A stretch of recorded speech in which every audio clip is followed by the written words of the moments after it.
Hey guys, Jim here. Welcome back once again. Today we're going to take a look at a teeny tiny little frame lock called the Badger. It's being made by Prometheus Design Werx. Now let's get something out of the way really quickly so that we can just get ahead of this so we don't have to read endless comments like we do on every Prometheus Design Werx video, where somebody says, well, that looks just like this knife and that knife and that knife. There's a reason for that. Patrick Ma, the gentleman that founded Prometheus Design Werx and owns the company, does all of the design work for the knives. Previously, he worked for Tad Gear. So when you look at stuff like the Dauntless and the Capricorn, those are knives that he designed or was part of the team that designed. So the design language is going to be very familiar because most designers tend to have little cues that always remind you of their work, that you always know it's their particular design. So this particular knife is really no different in that respect. What you've got, though, that's a little bit different from the previous knives that I've shown you on my channel, which would have been a couple of times actually, with the Invictus in the automatic and the Alpha, which was the frame lock. This one is super tiny. Now, let's go over that first before we get into anything else. Let's talk about the specifications. First off, your blade is 3 inches with a 2.875 inch cutting edge. It's made of S35 VN. Beautiful bee-blasted finish, really clean, very smooth. It just has a really nice look to it. Your frame is all done, of course, in titanium, 6Al4V titanium. Blade thickness is 160 thousandths of an inch. So, and when you get down to it, for a knife this tiny, that's actually really thick. You know, if this was a 4-inch folder, you'd be looking at it going, oh, it's kind of skinny because it's gonna look a lot thinner on a longer blade. But this is actually pretty thick blade stock for its size. Now here's the fun part. It only actually weighs a little bit less than 4.5 ounces. So you still got a full titanium frame lock with a good sized utility blade that doesn't feel cumbersome when you're carrying it. It's nice and small and compact, of course, but it's also very lightweight as well. And that, of course, is a big deal for a lot of people. Now, a couple little things that you probably didn't notice right away. You probably saw, well, you saw some of these in the pictures in the beginning of the video, but some of these things I want to point out to you didn't see right away. Number one, we'll talk about the thumb studs. Yes, the dual thumb stud is set with glow-in-the-dark material inside. Kind of a neat idea. I like the way it looks. I mean, I'm just a big kid anyway, so I just kind of like shit that glows in the dark for no real practical reason, except to say, hey, look, I have something that glows in the dark. But the idea behind that, Prometheus says is, you know, if you were to drop the knife, somewhat lose the knife, maybe out on a trail or something like that, and it's dark, then hopefully that will serve as a locator, and you'll be able to find your knife on the ground a little bit more quickly, a little bit more easily. So kind of a neat thing there. The other thing that you may not have noticed right away is the V-notch that's cut into the back spacer. That channel allows for them to set a taller blade into this handle and let it sink in even further. So you don't have a lot of the blade protruding out. It still dips in beautifully, as we've seen with the other designs that Patrick has done. And it's got a nice little seat right in there. See if we can get it to focus. Come on. There we go. With that channel. So definitely a cool idea there. I've seen a couple of different custom knife makers do that for, you know, for various reasons, and I've always liked that idea. So nice little extra thing here. Also, the frame lock is done a little bit differently. Now, there are generally 2 schools of doing your lock bar tension relief. Either you're going to have a cutout notch or an accordion style cutout, whatever it is, on the outside, which is pretty much what most every frame lock is going to have. Then you have some that do that notch on the inside. They chose not to notch the lock at all. What they've done, or I should say the lock bar, is they have milled a pocket on the inside of that lock. Now, I can't imagine how much trial and error that took. Okay, we're going to go this deep, and we're going to go this wide, and we're going to go this long. And okay, first time around, it was probably super, super hard. It didn't relieve enough tension. They had to go back in there, rewrite all of that in the CNC, go back and try another pass and see if taking a little bit more material would work. Now, whether that's in the depth or in the width or in the length, I don't know, or a combination of all three. But they found that magic formula that gives them just enough tension where the detent works phenomenally, but you don't have a lot of effort to push that lock bar over. Obviously, you have a nice solid lockup. It's early lockup, as many people like to see, but it is very, very solid. And I got to tell you, it feels just about perfect. Now, here's the thing. I generally don't do production knife videos, mainly because they generally don't interest me. It's got to be something pretty spectacular for me to want to get my hands on it. You know, and that comes down to a lot of the stuff that Custom Knife Factory does, because they're all custom designs, and what Riati has been doing, and even with the Wii knives. But for me to sit down and do like a Spyderco video or a Benchmade video, they really don't make anything that excites me. There's nothing that's that unique or so far different from everybody else that I feel I have to own it. Very, very rarely. With a company like Prometheus Design Werx, they'll generally do a custom knife or a limited pre-production run like they did with this. There were, I believe, I want to say there were 10, and they were actually numbered. Right here would say Badger and then the number, or the number and then Badger. And then the production run comes out. I really love this thing. I have a good sense for quality over the years of doing this and now becoming a knife maker myself. And I can tell you right now that if you just handed this knife to somebody and it didn't have any markings on it whatsoever, and you said, hey, check out this new custom knife I got from this new maker, they would pick it up and go, holy shit, the machining is really, really well done. Everything is sharp. Everything is crisp. It's got some interesting design features to it. The detent feels fantastic. The action is nice and smooth and quick. I love how they did the pivot in a simplified way where you can just use a coin or a simple screwdriver out in the field and make your pivot adjustments, or take the knife apart to clean it. But it's still, it's flush with the rest of the frame. It's nicely contoured. There's nice clean milling. There's no artifacts inside of the milled lines. The pocket clip is wonderfully designed. It's very, very easy to use.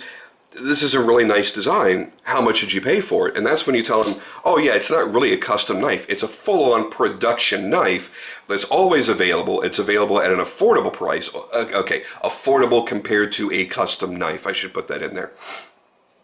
And I think it would honestly really surprise people. You look at the finish work, the cool grinds that were done on this. I love the top swedge here. Adds a little bit of character to the blade.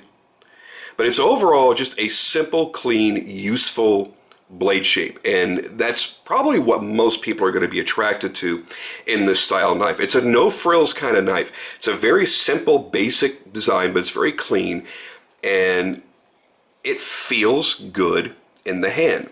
Now, a couple little things they did to make it better. You've got this extra relief here that makes it easier not only to get to your thumb stud, but also to drop in here to your lock bar. You'll notice also the stepped relief pattern they have right there in the lock bar, which keeps your thumb from slipping off as you're going to disengage the lock. We already talked about the V-channel running through the back spacer, but what we didn't discuss was how the knife is actually put together. Take a good look. Now, if I hold it out here, at first, when you first look at this, you're thinking, oh, is this an integral? It's not an integral design. What they've done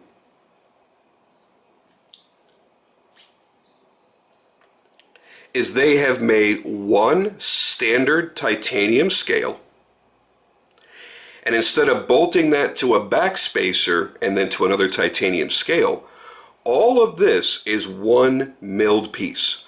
So this whole scale, plus the entire backspacer, all the machine jimping, that's all one piece. Then they take the lock side and simply screw it into that. So one of the things that they've done there, and I don't have another frame lock sitting right here within reach to give you the example, is they made things a lot easier for themselves and for you. One of the things that can become an issue when you're making a folding knife is your backspacer. If that backspacer isn't perfectly flat and true, if it's like this or like this to any degree, I mean, I'm talking hundreds of thousands of an inch, then it won't let your action work properly. So let's say the backspacer, instead of being perfectly flat and true, had just a little bit of an angle like this. You'd be opening your knife, and then right about here, it would want to stop. And you'd have to fight it to get it open because it's wider back here and narrower here once they've assembled the pivot, and it's going to start pinching at the pivot. There's all kind of things that can go wrong. If your backspacer's not right, you're never going to get your blade aligned properly. There are so many things that's critical in the measurement of all these little parts, but especially the backspacer. And likewise, when you disassemble a knife and to clean it out, whatever you're going to do, and you go to put it back together, there are some knives, and I've dealt with this with a couple of knives. I think Hinderer was probably the worst for it. If you didn't reassemble, if you didn't tighten down the screws in a certain order, it would get all wonky and you could never get your blade centered. And I think the trick with the Hinderer was you basically just barely finger tighten a couple screws, and I think you had to go in order from the back all the way up to the pivot, and then once you tightened all those down properly, everything would align. Now, your general average everyday consumer is not a super big time knife guy. Just like a lot of people that own guns aren't going to be able to field strip their new rifle and clean it out and everything without reading the instructions. They're not going to be able to figure out how to get things back together. That's just the general masses I'm speaking to. So for them, field stripping the knife to clean it out from whatever they've done with it and getting it back together may be a little bit of a pain in the ass. And this actually simplifies that. Also, it makes it look cool because it really, the way they've blended this, it really does have the look of an integral knife. I love the way they've decided to logo it, nice and deep in there, and machined out a pocket, then engraved in there. Marked here, two very important things. Number one, that it is S35VN, a good quality steel, and number two, that it is made in the USA. I have no problem with products that are made outside of the USA as long as there is transparency, as long as the company that's offering the product lets us know that. But it is really nice to be able to support an American business, put money in American pockets, and to have the quality that's typically going to be associated with American made.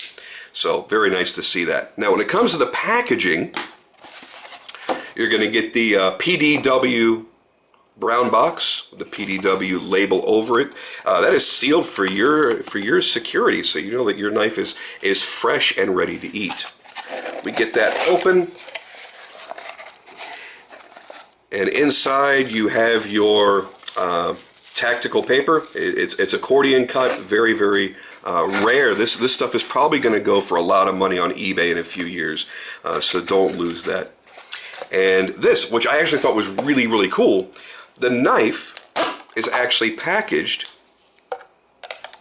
inside of this little case here, so it's almost like a display.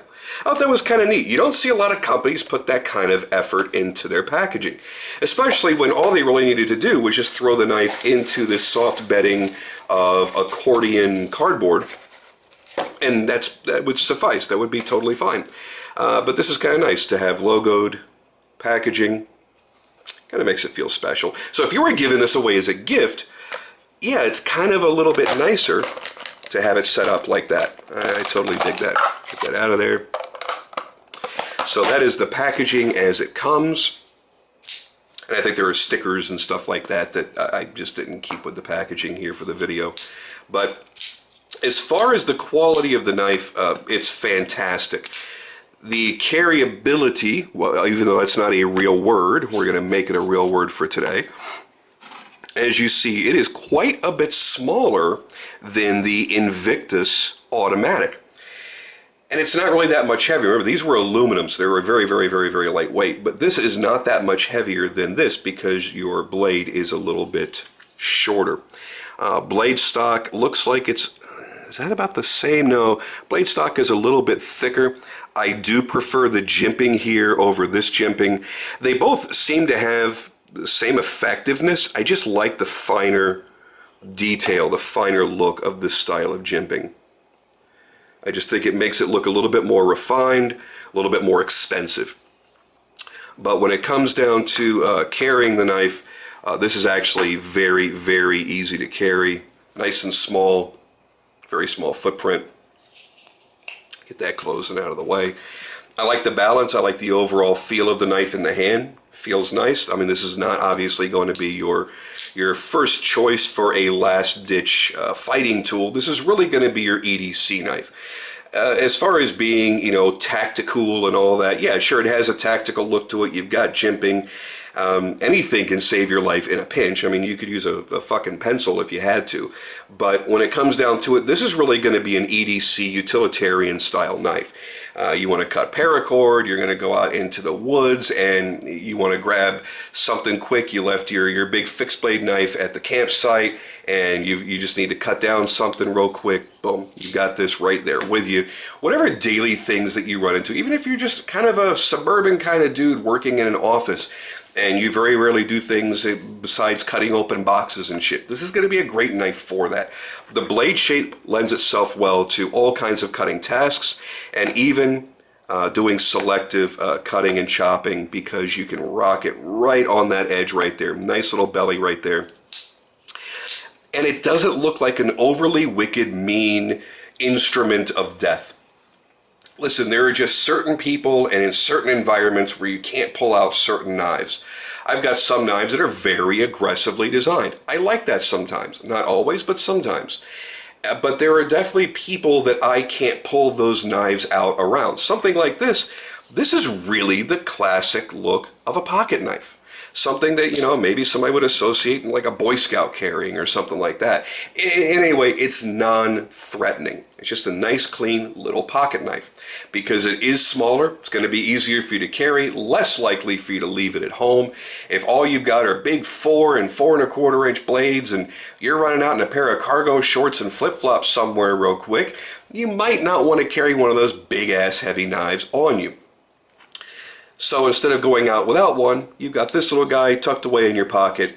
Nice and easy, very easy to carry. Look at that action, holy shit. It just feels good.